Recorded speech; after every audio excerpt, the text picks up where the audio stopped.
This is our fourth season, brought to you by the good people at the Roto Street Journal. We're paving your way to fantasy glory. We're going to act as your lead blocker today and every day to win whatever fantasy championship, trinket, cash prize, just even like not losing, not having to get a tattoo or something like that, or streak on the floor of a small town sporting event. All those things are things we can help you avoid or achieve if that's your angle. I mean, if you're like a sadist or whatever. Anyway, I'm your host, Nat the Truth Jones. With me, as always, the Wolf of Roto Street himself. How you doing, Wolf? Doing fantastic, my dude. Just tons of fantasy action left and right, as we did last time. We broke down the rookies, and now we get to look at the veterans. I know you're more excited for this one because you stay more up to date on the veteran guys. You already know who they are, and usually use our rookie episode to catch up. So I'm excited to go back and forth a little bit more on this one and get back going. It's been another week absence, so we're going to get our schedule locked down. I missed chatting with you, my dude. Yeah, and I appreciate it. I would say I'm equally excited. I'm always excited for the rookie one. I just don't think I'm as competent of a guy. I'm more deferring to you on this. I have opinions on more of these things, or at least know the guys you're talking about. Right. So anyway, we're going to get into it. Obviously, we're going to break down the veterans that saw their fantasy values rise, either because of their new additions or lack thereof. Sometimes nobody gets added, and that's just as good. Yes. And we also have a bunch of guys that were falling. We're not going to go over those today, but I am going to blow through the list of those at some point in the pod, just so you understand. We are going to touch on those in a future episode. And there are definitely some guys, like the Sony Michels, Darius Geis, Todd Gurley guys like that need to be discussed. But they're not going to be discussed on this episode. We're just going to mow through the veteran risers, and we're going to hit some breaking news. We want to get into breaking news real quick? Let's go right into it. It's not necessarily breaking at this point, but yes. It's not breaking, but I mean, it's like, right, it's not breaking, but it's significant. News we have to cover. Did you read my post on Facebook about my son today? Yeah, I loved it. Yeah, he's hiding the rankings, huh? Or something. I mean, he my 3-year-old walks into the room, and I'm just minding my own business. I have nothing to do with him, and he just walks into the room, and he's got his hand behind his back, and he just looks at me, and he just goes, "You don't need to look at what's behind my back because there's nothing back there." And I just didn't say anything. And then he just makes eye contact with me and just slowly backs out of the room. Did you ever find out what he was hiding? Never asked. Didn't look. I mean, So subtle. He's clearly just he's inherited his dad's subtlety right there. Yeah. We're very slick, social intelligent guys. It seems like me coming home on like a drunk night when I was in high school trying to like hide from my parents and telling them it was food poisoning. Right. Oh, I ate too many cheeseburgers. If I didn't make eye contact or didn't get too close to them, they wouldn't notice that I just had a cloud of marijuana just that I was enveloped in. Exactly, right? Nothing. What are you talking about? I don't smell like anything bad. What are you This talking is normal. about? Yeah, exactly. I always smell like this. Someone else at the party, not the party I was at. Right, the exactly. party across the street, I think they were smoking grass. And so some of it might have gotten near me. Or something. A little bit, maybe, possibly. Yeah, exactly. Oh, what? I smell like whiskey? Yeah, someone spilled some near me. Yeah, perfect. Right, exactly. All right, we're going to get down to business. News, and not breaking news, as we pointed out, but still significant fantasy news. We talked about this last time I hosted with you. We both had thoughts and we didn't have time. We're going to talk about Tyreek Hill. Mm-hmm. So, This one just leaves a bad taste in your mouth, right? Disgusting. Absolutely despicable. What's going on? Give me the latest updates as far as you know, and your personal thoughts and any sort of fantasy relevant information we can gauge from this. Right, of course. The fantasy implications are massive, but just in terms of what the situation is, I'm sure our listeners at this point are aware that there's incriminating evidence found with his child abuse case where his wife's hearing he's terrified of you, she says to Hill, and then he says back to her, "You need to be terrified of me too." Shit. And then that's kind of the end of it. And then the latest, I mean, clearly that's obviously a completely messed up thing to say about a child, about a wife. And obviously he has that troubled past, so... only if you consider choking his pregnant girlfriend to be troubling. Yeah, right. Mildly troubled at mediocre at best. But then his representation. Makes you not want to give him the benefit of the doubt. No, he doesn't deserve any type of benefit of the doubt. And then now there's a detailed denial coming out from Tyreek Hill's camp, and there's like a text message exchange that seems highly orchestrated, in my opinion, where his wife was like, "I did it all," and he's like, you're just trying to get money off me, and it just looks completely fake and completely bullshit. And either way, like, this guy's been wrapped up in so much shit that It's why would you ever give him the benefit of the doubt, like you just said? So in my opinion, I doubt he's going to play again in the NFL. Maybe, definitely not this year, and maybe ever. I hope no team ever gives him another look. And this is, we've loved him as a talent. We think he's phenomenal as a player. It's immense a waste of talent as can be. But if this dude actually abused his kid to the point but especially to the point he broke the kid's fucking arm, which is just disgusting and despicable, then he deserves to be just locked up completely and whatever treatment comes to him from there. I think it's despicable. I don't know about you. I mean, I'm sure you do too. Yeah, we're on the same page. I mean, I have a kid like his kid's age. It's disgusting, man. Like, how could you ever do that to to anybody but a 3-year-old? Like, what the fuck is wrong with you? I mean, just like he's a different type of person, and it's not like there weren't warning signs. But anyway, that's it for him. We won't really be talking about him probably this fantasy season. I hope not. I really truly hope. If he somehow worms his way back into the league at some point, then we'll address what attention we're going to pay to him for fantasy moving forward. But until further notice, probably the last you'll hear of us talking about Tyreek Hill. But of course, his absence is going to impact quite a few people. I've got kind of a 5-bullet list here. The first you got to think of, Hill himself obviously removed. So assuming he's not playing this year, Pat Mahomes, our golden child, our god, has to take a hit. Now, does he take a big enough hit to not be my quarterback one? I wouldn't say so. He's still atop my rankings, but he's now, instead of being a tier by himself all the way at the top, he merges more so with that Baker Mayfield, Andy Luck, Deshaun Watson. I'd still have him above those guys, but he slid down the overall big board to now be ranked in those 40s, 50s where I have that tier of quarterbacks. In terms of the other weapons there, Sammy Watkins never stays healthy. I get it. It's such a risky bet with him. But ultimately, if he is the number one weapon for Pat Mahomes in this aerial style attack that just bombs after bomb, he's got the deep speed. He can run all the routes. He's got a solid body to hit the intermediate as well. If you were to get 16 games out of this guy, he would offer number one overall fantasy receiver upside. Well, that's what Tyreek Hill did in that role last year. And Sammy Watkins, maybe not quite the burner of Tyreek Hill, but a very solid natural talent. Of course, the injury risk limits his appeal to reach that. The floor is very low with Watkins, but he now jumps up to wide receiver 16 in my rankings, right in that very high-end wide receiver 2, potential low-end wide receiver 1, 41 overall, so I'm a bit higher than the experts, which is 40 or so spots higher. I wonder if they'll catch up because of all this news happening. So he takes a massive leap forward. I've never been a huge Watkins guy. The health is a concern, but in terms of talent and opportunity here, it's as good as it gets. And then Mecole Hardman, that rookie, we talked a lot about 2 weeks ago when we were last able to go. Complete burner, 4.3, 340, track all-star type of guy. Very similar in build to Tyreek Hill and skill set to Tyreek Hill. Was apparently very impressive at the rookie minicamp last week. Got better and better every day, they said. Now becomes a much more intriguing penny stock style guy. And who knows what this will do to the running game. Maybe Damien Williams a little bit more active in terms of a greater target share. Maybe they just pound the rock a little bit more without their key wide receiver weapon. But overall, clearly a lot of parties affected here. And Mahomes may be taking the biggest hit of them all. All right, moving on to the second piece of news. Doug Baldwin officially announcing his retirement. I'd have to listen to our last podcast. I feel like I called this. I think I said, like, man, I wouldn't be surprised if he's done. Mm-hmm. And he did it. And I don't even think it was really sticking my neck out that far. I mean, great career. I love Doug Baldwin. I love Doug Baldwin. Yeah, that's what was the first thing I wanted to say. So let's pour one out for him because that guy's a monster, one of the best route technicians in the game, such great double moves, such a tough physical guy, had that Steve Smith style fire and passion. He was undersized and not that fast, just kind of willed his way to being a great NFL receiver. So I love Doug Baldwin. Forever will be one of my, favorite wide receivers in terms of fantasy. He's had some great seasons for me. So I miss that guy a lot already.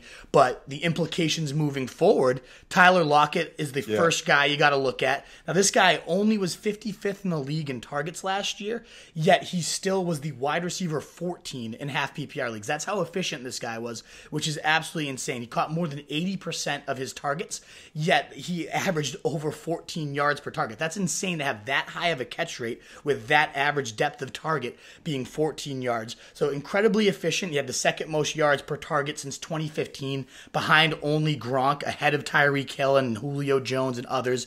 League best 13.8 yards per target in 2018 when he really seemed to emerge and blow up as Russell Wilson's most trusted deep target. It's a testament to both his own deep ball tracking skills as well as the gorgeous deep ball that Russell Wilson throws. Both are still very much in play coming into this year, and you got to imagine the volume maybe doesn't take a huge spike because of how run heavy they are, but ultimately will take a solid amount. 75, 80 targets from Baldwin last year have to go somewhere, and you imagine Lockett gets the most of those, and then DK Metcalf, that ridiculous athletic freak that enters there, now has even more prime fantasy real estate as most likely the clear-cut number 2, as long as he continues to impress like he has all last week at rookie minicamp. I mean, you don't get built like DK Metcalf and not see ridiculous volume in this type of opportunity. 4.33 speed, 228 pounds, 6'3", 40.5-inch vertical. That is a deadly weapon. I get his routes aren't the cleanest, not the crispest coming out in this draft class, but already Pete Carroll said he's been impressive. He's already made great improvements and this Pete Carroll, he sucks everybody off. I get it. It's coach speak, but still, he said, I have no concerns over what he's doing. And yes, this aerial pie was small, again, to emphasize, but they ask, play action, play action, play action. They love running the rock and then going deep. That's perfect for Metcalf's skill set. So I think Lockett gets a nice bump up into that low 40s, right around the Sammy Watkins, a little bit lower than Sammy Watkins, but that next tier of wide receivers is a very quality wide receiver too. And Metcalf is upside of a wide receiver 3. He's going so late right now in drafts. I still think people are catching up. But if he doesn't go into your top 80 or so after this, if he's still falling that far, I think his opportunity is as good as any rookie receiver outside N'Keal Harry right now. He could absolutely explode. Yeah, I agree. I'm intrigued by what's going to happen with them. And it's one of those things we probably won't have much clarity on that until we're a couple weeks into the season. Right. Like you said, Pete Carroll's going to suck off everybody and talk about how talented everyone is, and we won't know until we see it on the field. Beyond those two, I mean, I've heard Keenan Reynolds' name mentioned a lot as the smoother rookie receiver that has great smooth routes that similar to Doug Baldwin mode. Our guy from the Draft Room podcast, I've been on a couple times. He really loves that guy, so shout out to his name. And David Moore's another guy that caught a bunch of touchdowns, showed solid ball tracking skills last year as well, but had inconsistent volume. Maybe his role increases. Russell Wilson, does he take a massive hit? Not really. I think he's going to get it done with whoever he's throwing to, and he still has intriguing weapons and didn't have Doug Baldwin for much of last year and still was one of the most efficient deep passers in the league, so I'm not bumping him too far down either. I wonder if the run game's even more involved now too, but that's just trying to cover all the bases here of, again, one of our favorite all-time players stepping off the field. Love that guy. And I also like that you brought attention to the fact that he used Thrones to announce his retirement.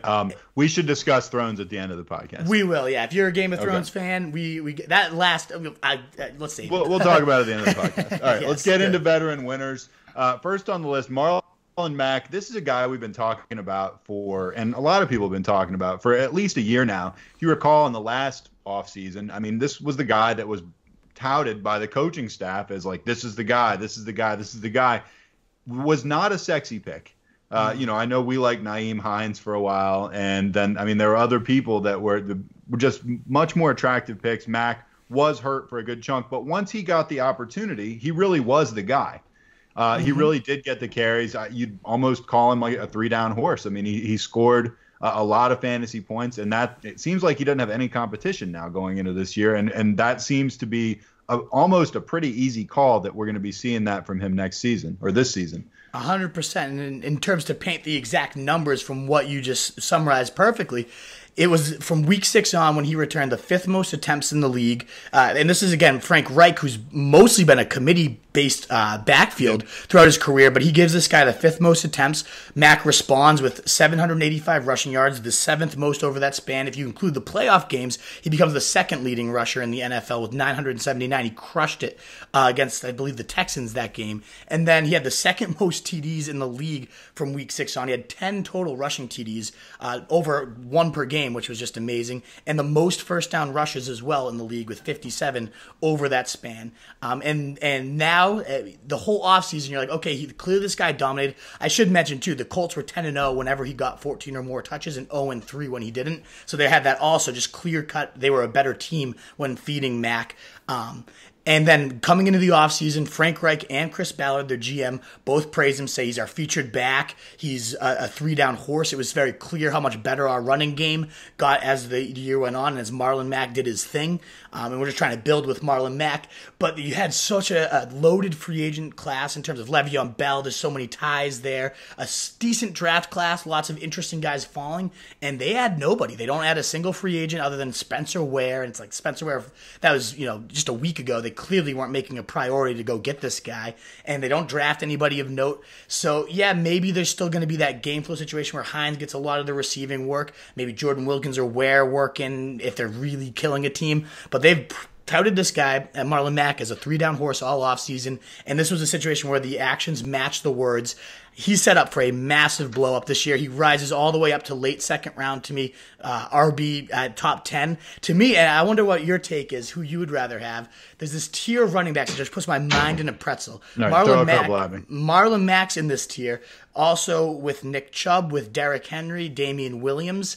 I would say they're all kind of this like very high-end RB2. You can still get by with him as your RB1 tier.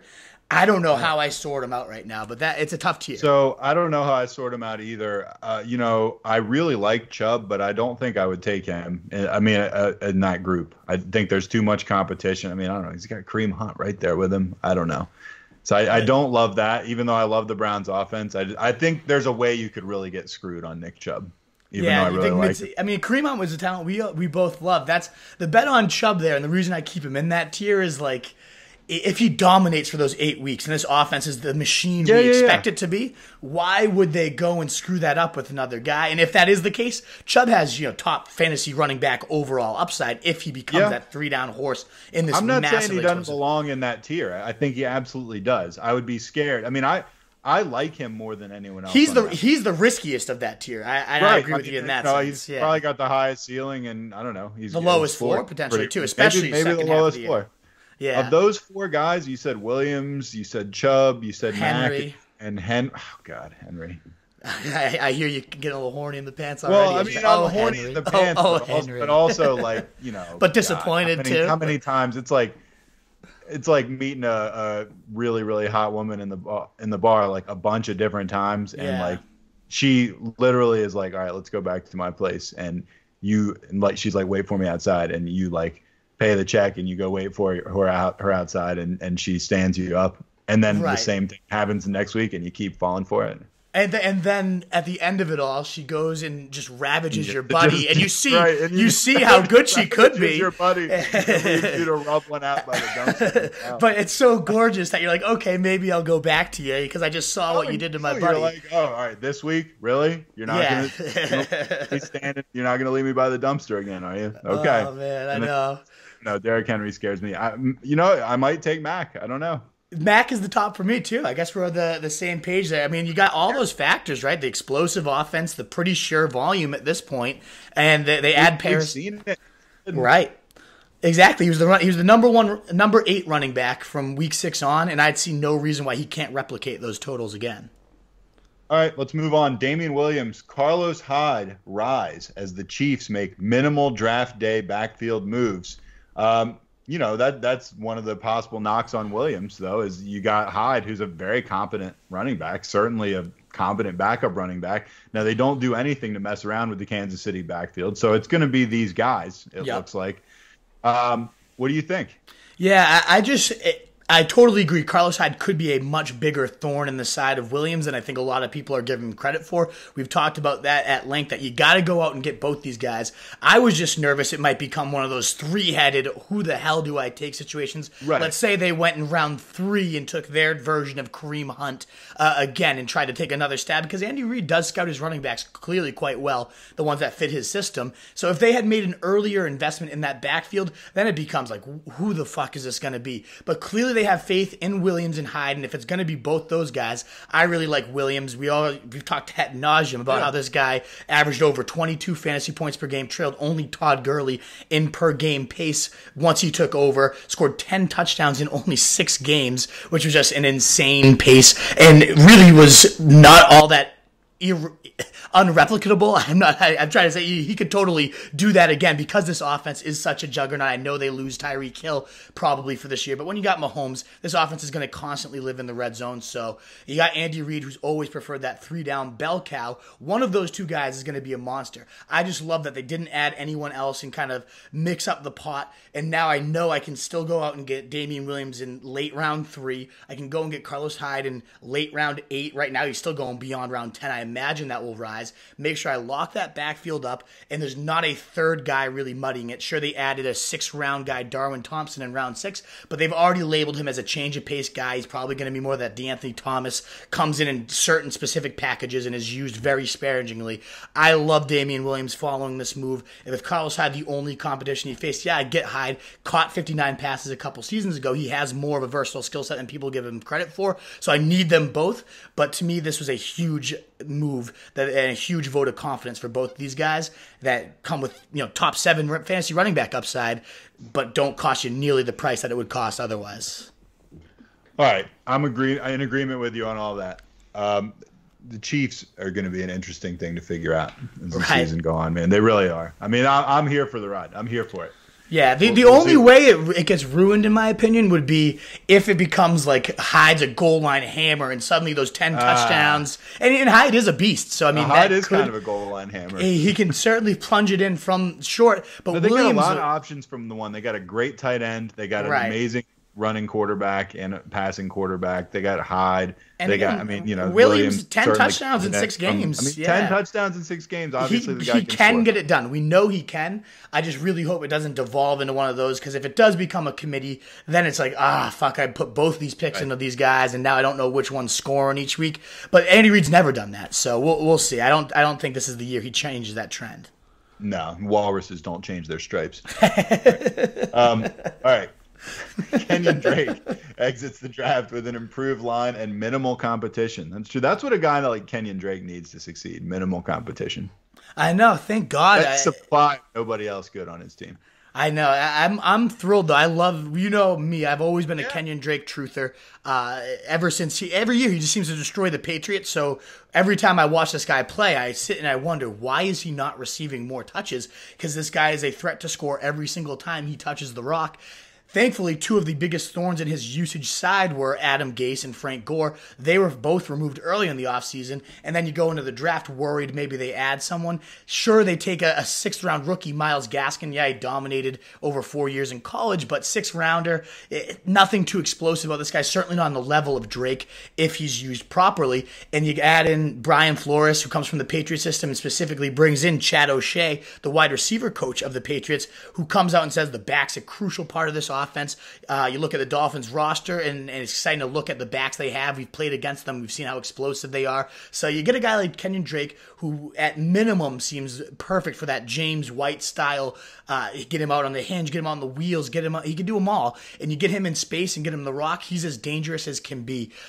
So I love that his usage and the style of usage in particular should skyrocket with minimum competition there. They go out and also add 2 linemen, Michael Detler and then 6th-round tackle Isaiah Prince. They go and get a fullback in Chandler Cox, which also to me suggests they're going to go much heavier in the run game than they have in the past. They get Josh Rosen, so obviously that's still a mixed bag how good Rosen's going to be, but when Ryan Fitzpatrick was the only other quarterback standing there, you feel a little more confident the surrounding talent won't just completely tank whoever's in that backfield. So yeah, I get that the Patriots have been more of a committee style, tough to predict, and that's where these 2 guys, Flores and O'Shea, come from. But to me, it seems like Drake's path to significant usage inside of this offense, to the usage he really truly deserves because of how explosive a talent he is. Led the league in rushing in 2017 when he finally took over in week 7, I believe. So this guy can really get it done, and I think he's now in a prime situation for that high-end athleticism to be fully capitalized upon. All right, Bruce Arians says on running back Peyton Barber that he is, quote, the kind I like to build around, unquote. Really? Really? You know, that was my exact reaction when he said that at the combine. I go, okay, good one, Arians. I didn't even bother to write up a report on it. I don't think we should really spend too much time on this because that just sounds like coach speak to me. I mean, we've seen Peyton Barber play. So, I mean, yes, it sounds like complete coach speak. That's why I didn't spend any time breaking it down at the combine when it was said. But you look at the Bucs' actions. They did not only avoid drafting a running back, they still haven't signed any undrafted free agent rookie running back. So, I mean, I believe him. There's nobody else there now. I don't think he's lying, really. But, just because, like you say, someone's the type of guy you like to build around. I mean, we've seen him play. He's not very good. He's not great. He's certainly your just standard plotter that can just kind of churn 4 to 5 yards. But that's what Arians likes out of his back. He likes big guys, and Peyton Barber certainly is pretty massive at 230 pounds. Pretty big. And he cited him. He said, I love Barber. When you watch him on tape, you don't see his 230 pounds. You think he's 205-pound running back because he's got great feet. He's not a home run hitter, but he gets those 10, 15-yard runs, breaks tackles, power runner, punishing runner. That's the kind of back I like to build around when I'm building something. And so even though he's not that thrilling, you're looking at 15-ish plus carries a week inside an offense that we both expect to take a solid leap forward under Bruce Arians. He's led some of the higher scoring attacks in the league, so he gets that goal line role. We saw David Johnson score 20 touchdowns under Bruce Arians. I get it. Peyton Barber's not. That's David Johnson. David Johnson. They're not even worlds to be comparable. They're so far apart. But Rashard Mendenhall wasn't all that special. Same type of build. I just see a guy that's going to get pretty good volume in a nice situation. So even if the talent doesn't inspire me or you, the fantasy formula is a lot more than just individual talent. And I think Barber, a lot of everything else is grading quite high for this guy, particularly usage and surrounding talent. It's going to be one of those bargains because nobody, like your reaction, gross, disgusting. I don't love him. A lot of people. There's a place I would take him. And I took him last year, although I liked him last year. And everyone wants to tout up Ronald Jones because he's got that speed and he's sexy. If this guy couldn't beat up Barber last year, why is he suddenly going to beat him out this year? I'm going with him. I like Barber right around the end of the 6th, 7th round as a volume guy and a good offense. I'm buying it. I'm not super high on Barber, but you're certainly not going to hear me making the take Ronald Jones instead argument. All right, moving to number 5, Lamar Miller, Deontay Foreman, still atop the Texans running back depth chart, which is kind of like, I almost just said something super rude. I almost said something that was going to get us censored off. I'll tell you after we go up there what I would have said. I want to hear it. Still atop the Texans running back depth chart. They received some line upgrades. Be careful, people. Beware. Yeah, it's again, Lamar Miller sucks. Beware. It's kind of like the Peyton Barber situation. I almost made the Miller to Peyton Barber comparison before I even knew Miller was the next thing we were going to be talking about. That would have been a good one to make because it's one of those situations. The Texans should be one of the better offenses in the league. We love Deshaun Watson. We love DeAndre Hopkins. If Fuller, for whatever reason, can finally stay healthy, they're going to have some serious points put up in 2019. And who's going to see the volume? For whatever reason, it seems to, again, be Lamar fucking Miller. Am I happy that it's him? No, because you put a good talent in this situation, and they could be a top 10 fantasy running back because it's such a juicy situation. But Lamar Miller, bleh, disgusting, but still a guy getting significant volume in a great overall situation.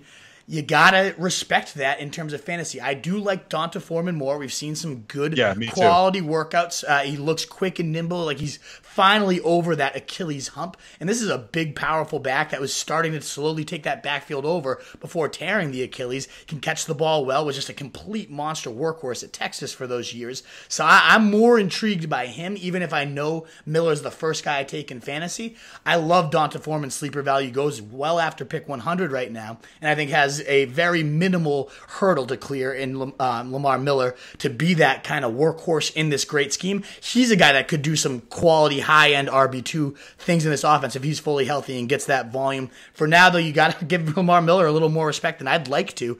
He jumps up to the top 60 or so in my big board, which, again, I hate it. It's disgusting. I don't like Lamar Miller. He's gotten volume in this offense before and just been like a mediocre RB2.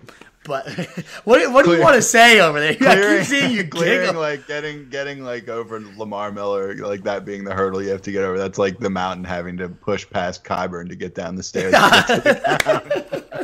I love that, dude. Like, how unreal was that scene? That wasn't the thing I was gonna say before, but for some reason when you were like, oh, he's got to get past Lamar Miller, I was like, well, that's a low bar. I'm gonna make that meme. I gotta get that. I'm gonna rip that video and just write Devonta Freeman clearing the Lamar Miller. We could do that hurdle. for a million things. We could do that for any depth chart things. Absolutely. When all you got to do to get by like someone to start is get by this guy. Kyburn will be that guy. The best part too was I had a buddy that was like all about Kyborn, like getting to the top. He's like, see, look at him. He's gonna escape here. I'm telling you, he's weaseling his way. And then literally like 2 seconds later, the mountain just hurls him against the rock. His brains are dashed against things. Yeah, that's a hot take right there. Great take. Yeah. Up on the iron. That one's not working out for you. Yeah, exactly. That's fantastic. All right, number 6, Leonard Fournette remains the Jaguars' unquestioned workhorse behind bolstered line. But, I mean, is anyone really even going to play hard this year without Blake Bortles there?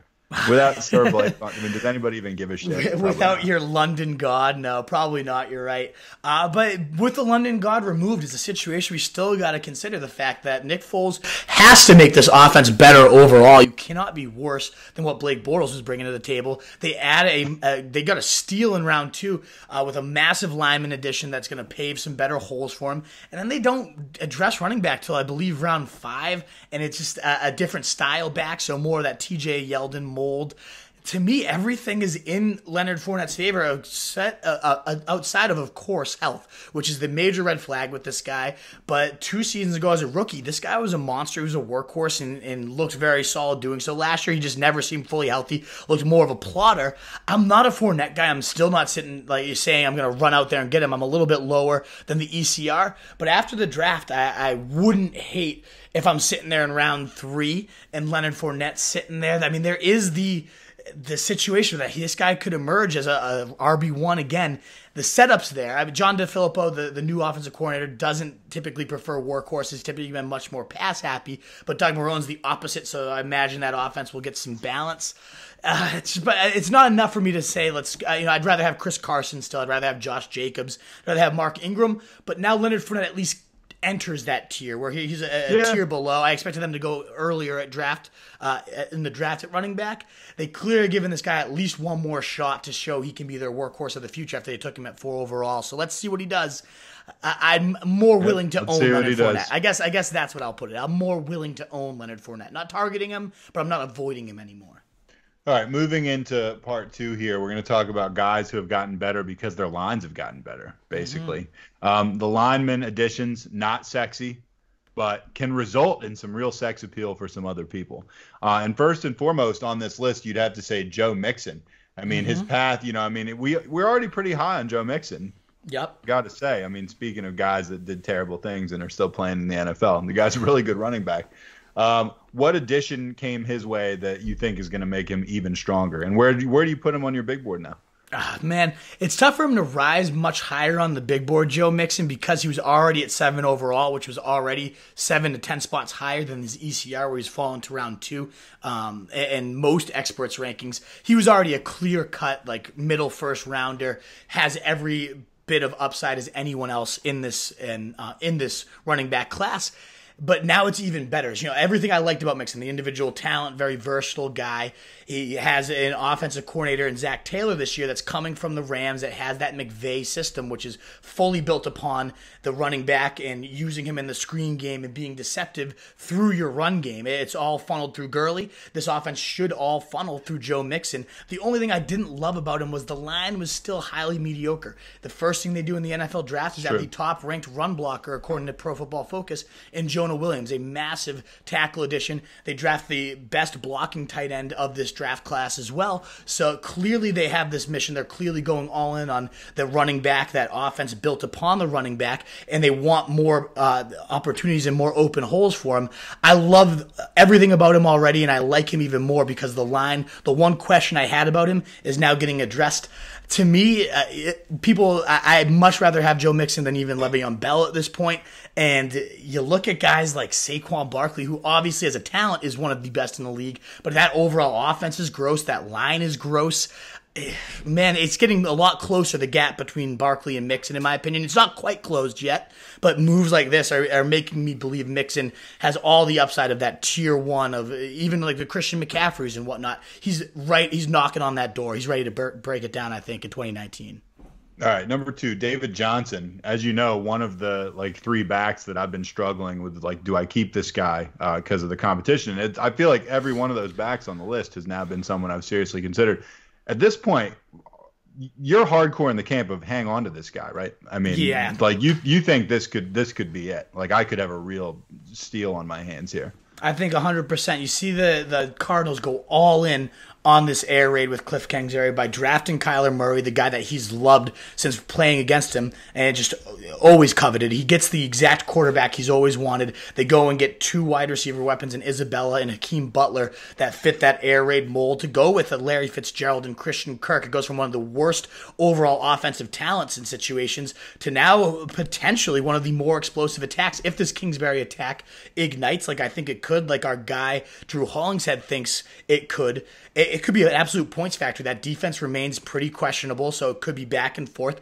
And Hollingshead made it very clear this is called the air raid offense, but if you have a foundational back that can catch the ball, then he's going to be funneled by far the most looks and touch the ball the most out of anybody. And he said David Johnson is the absolute premier perfect fit, and how could he not be? We saw what he could do as a pass catcher with over 80 catches just 2 seasons ago under Bruce Arians. We saw him score 20 total touchdowns. So if this offense is using him more properly in the passing game as he should always have been, if they're setting him up for more scoring chances now with a more overall stacked cast, I see no reason why he can't return to those number 1 style running back numbers that he had. Maybe not 2020 like he had a couple years ago, but 1,615, certainly realistic, and definitely a guy that's jumped into my first round after being a fringe first rounder before the draft.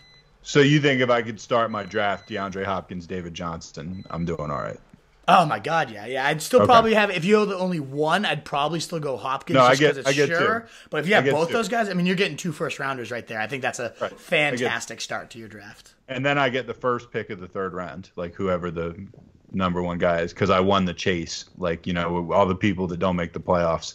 Then we play going forward, and whoever has the highest total gets the number 1. So I did win. I was a really good team to not make the playoffs. And you got to have one of the better situations entering. I mean, is there anybody you look at that has like 2 absurd keepers like Kamara and McCaffrey or something like that? Or is nobody that good. I like where I'm at right now. If Johnson pans out, I really like where I'm at. But if Johnson doesn't pan out, then I'm just in the mix again. Right. So, at least the offseason, though, it's made. I remember we talked back after the Super Bowl, and it was like Sony Michel and David Johnson. Yep. And it was I had Sony Michel, Nick Chubb, and David Johnson. And I remember at that time, you were like Johnson 3rd, I think. Right. Exactly. It goes to show you how the values can change over the offseason, right? I mean, that's why we call it a stock market.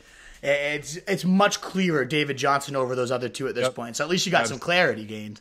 Yeah, I got some clarity. I'll see who's available as far as if I want to keep one of those other guys. We'll see. There's an intern walking by behind you right now, cameraman. I know. Who's that intern that just keeps like creepily lurking in the back? I was going to say he's probably fetching you a latte, right? Yeah, exactly. All right. Too much sugar in this one. Give me a better one. I know. Throw it at him. Jesus. Dalvin Cook rises with athletic center Garrett Bradbury added. One thing that when we make it big, you're never going to be able to accuse us of is treating interns with respect and decency. We're going to treat them like shit. We're telling you right now, folks, once we hit it, I mean, there's one that's still in the basement of your old place. Yeah, exactly. Hopefully somebody will move his bones at some point. But seriously, if you want a great employment opportunity, once we get a little bigger than this, Rose Street Journal, but we'll treat you like a dog.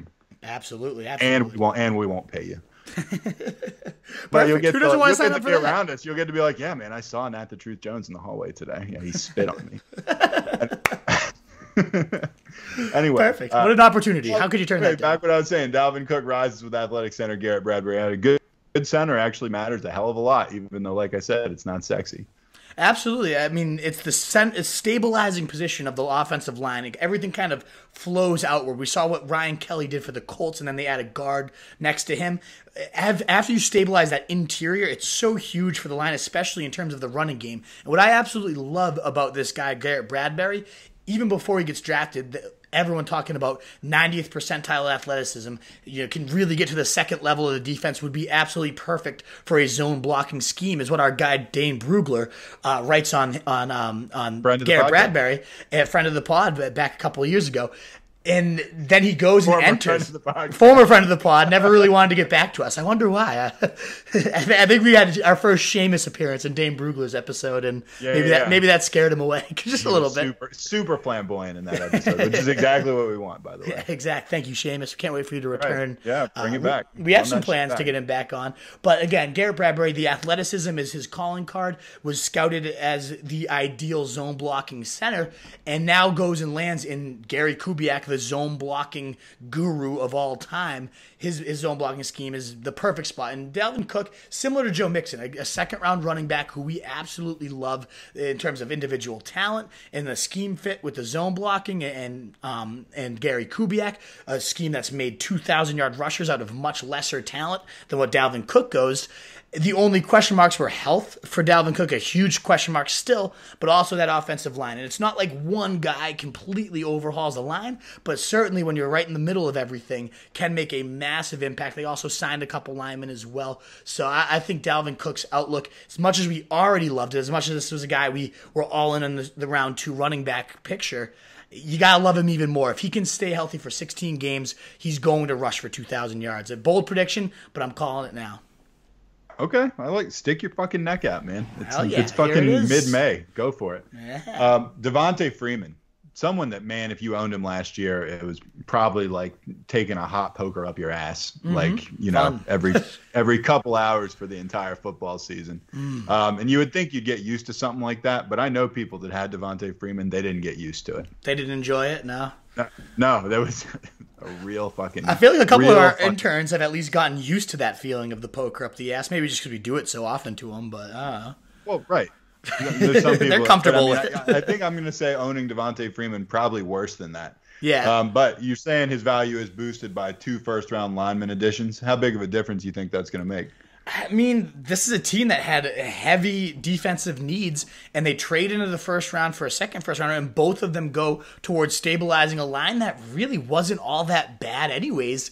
It's supposedly the only offensive line in, I think, maybe history. I got to go double check that. Schefter had a tweet on it that is going to roll out a offensive line unit that is all first round overall picks in the NFL draft. Usually there's at least a couple patchwork pieces here and there. This on paper should be among the top offensive lines. They already were ranking among top, Pro Football Focus's top 12, and you inject even that much more talent. I don't love Dirk Cutter historically in terms of running back production, but a lot of that is like he had Peyton Barber last year, and then the years before when he was with the Falcons, he had like a washed-up Steven Jackson and Michael Turner. And then you look back... Steven Jackson? Remember Michael that? Turner. Yeah, just two great beasts, two awesome guys historically, but when he got them, they were clearly on their last legs.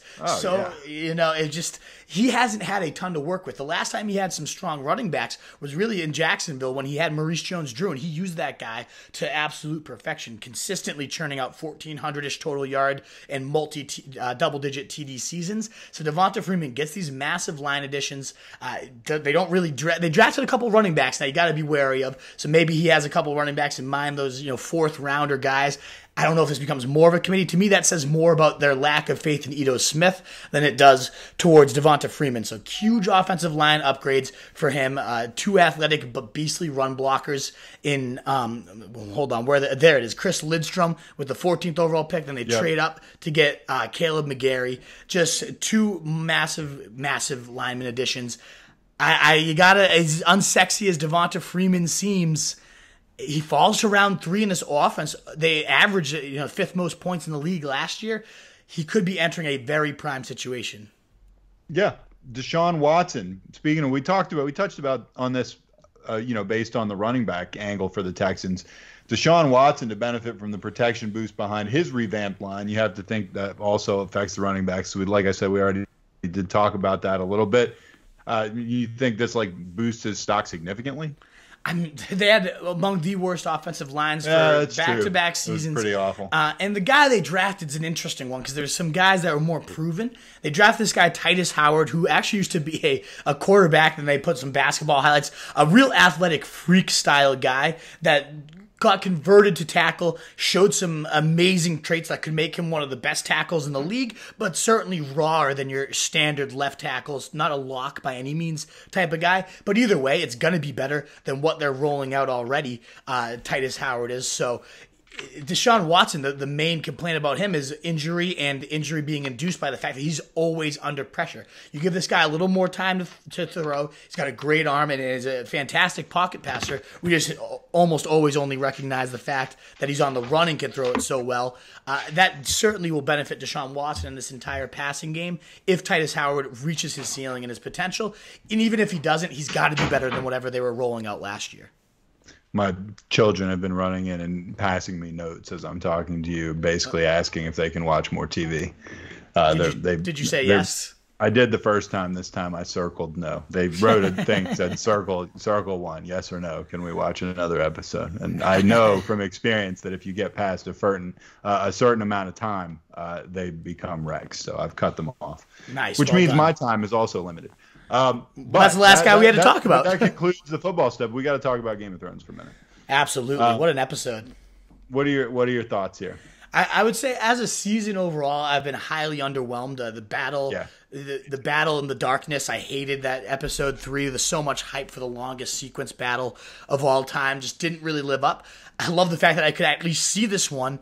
And by far, visually, it was very appealing. Like absolutely. If you just ignored the story and everything completely, you're like, oh, this is really cool. But man, the storytelling has taken such a oh my god, yeah.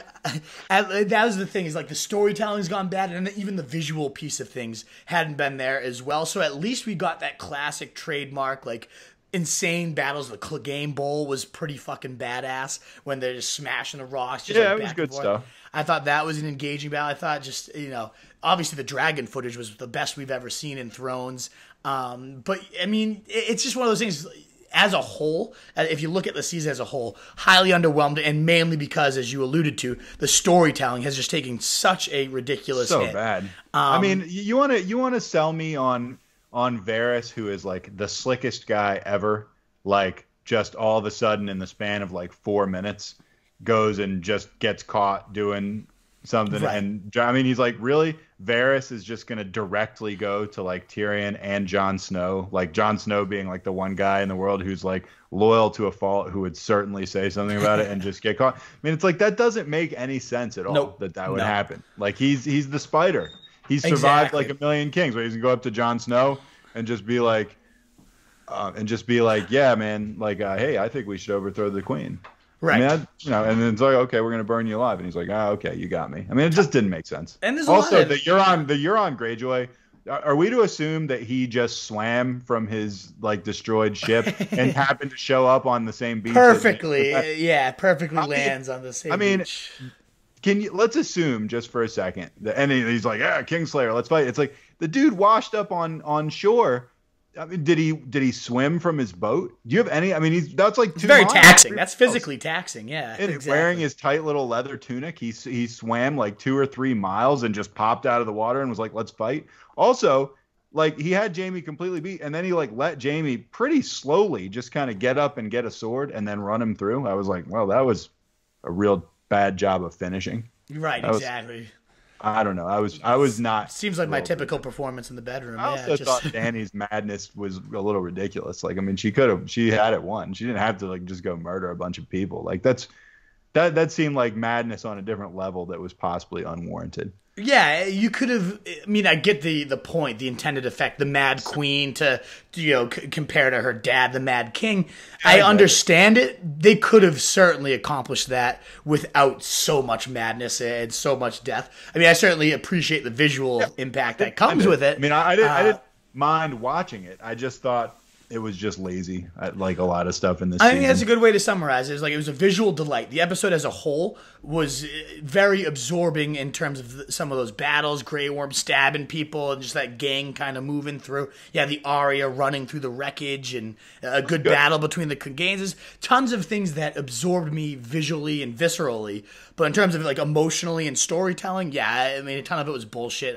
Just hasn't been anything that's really truly shocked me at all this season. No, me either. It's felt rushed and hurried for no reason. Like, we'll see how this last episode goes, but to me, this went from like, yeah. I'm done as far as like having hope that like, oh, they're gonna tie it all up in this episode, and I'm gonna be like, yeah, man. Like, I mean, I've seen enough. It's kind of like seeing Peyton Barber run. It's like I now have enough of a sample size of like this season and a lot of last season where I'm just like, okay, like they're crappy storytellers, right? Like, they weren't expecting to be caught holding the bag like when this guy didn't finish the series, and now we're just kind of stuck with this. And so, okay, it's good that it's ending if this is where it's gone. I'm intrigued to see what happens if George R.R. Martin does actually ever finish these novels. Like, is he going to write a completely different ending than what we saw on the show?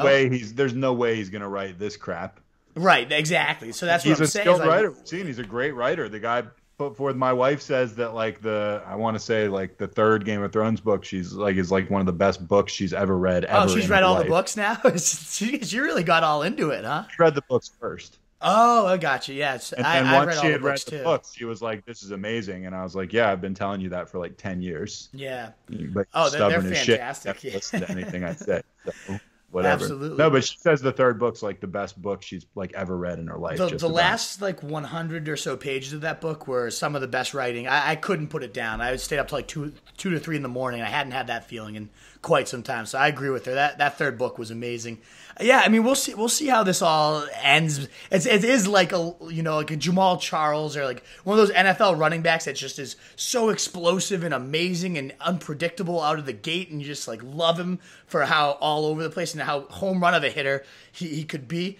And then it just, when it hits the wall, it hit the wall fucking hard and just seems to be lingering for a little bit longer than it ever should have. Yeah, it's time. It's time. So hopefully this last episode, I feel at least like okay about it ending. But I mean, it went from my favorite show of all time and seemed like almost untouchable to now it's like, the way Breaking Bad wrapped up was so perfect and great that might now take over the throne of favorite TV show. Not to use a pun, but yeah. No, but you're right. You're right. I had the same thoughts exactly. Like if you had asked me a season or two ago, is this the greatest show ever? I'd have probably just been like, yeah, it's the greatest show ever. And now I'm like, probably not. Yeah, exactly. No, because I mean, shows like Breaking Bad and The Wire and stuff, I thought they ended really well.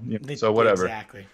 All right, that's going to wrap things up for today's show. My children aren't watching TV anymore, so I can only imagine what's going on in the rest of the house. You're going to run out to it. Social media you want to pump up? I do real quick. If you like this episode, want the show notes, you can go to ffbdpod.com/79 or just visit ffbdpod.com. That's our webpage for the podcast specifically. Everything else you can find, all the writing and whatnot based on this episode too, is found on rotostreetjournal.com. Those are our home bases. But then of course, you can find us on all the socials. Roto Street Journal on Instagram and Facebook. Roto ST Journal on Twitter. Me personally, if you want to connect and talk to me, Roto Street Wolf. And why wouldn't you? Oh, you gotta. I love it. And we've got a great wolf pack that interact with me all the time. I love our wolf pack. I can't wait to see it grow throughout this summer and get some more referrals. We're going to have a good segment where we actually have the featured wolves on. I've been talking to my guy Scott Brooks and Link Clegg for a while about getting those guys on. I'm sure you're listening right now. We got to get you boys on. I promise you I haven't forgotten about you. Maybe next episode we do. We're going to be churning out at least one standalone and one interview a week. So if you liked what you heard, you want more of these lead blocks, make sure you subscribe and let us know who you want to hear, what you want to hear us talk about. We're going to go a mock draft coming up soon, all our rankings and stock scores. Tons of exciting stuff happening at the Fullback Dive, so make sure you're subscribed and follow our lead blocks all off season. All right, my name is Nat the Truth Jones. And I'm the Wolf. See you guys. Later. All right.